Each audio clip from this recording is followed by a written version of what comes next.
Numri i viktimave nga protestat e 2 javëve të fundit në Iran ka kaluar shifrën e 500, sipas të dhënave të Human Rights Activists News Agency, një organizatë me bazë në SBA.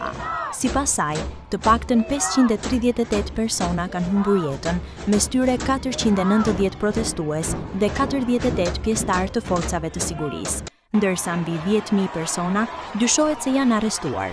Shifrat nuk janë konfirmuar në mënyrë të pavarur dhe autoritetet iraniane nuk kanë publikuar bilance zyrtare, duke i cilësuar protestuesit si traziragjin të nxitur nga faktor të jashtëm. Në këtë klim tensioni, presidenti amerikan Donald Trump ka paralajmëruar se po shqyrton disa opsione ndaj Iranit, përfshirë edhe mundësinë e ndërhyrjes ushtarake nëse dhuna ndaj protestuesve vijon. Më mirë të mos filloni të qëlloni, sepse do të fillojmë edhe ne, është shprehur Trump më herët, duke shtuar se SBA është e gatshme të mbështesë protestuesit.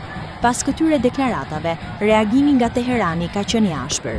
Kryetari i Parlamentit iranian, Mohammed Bakir Kalibaf, ka paralajmëruar se bazat ushtarake amerikane në rajon dhe Izraeli do të konsideroheshin objektiva legjitime në rast të një sulmi ndaj Iranit.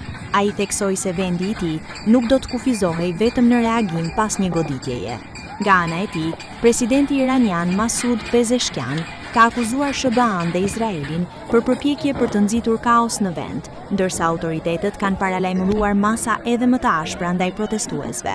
Situata mbetet e paqartë, ndërsa bllokimi i internetit e vështirëson verifikimin e pavarur të zhvillimeve në terren.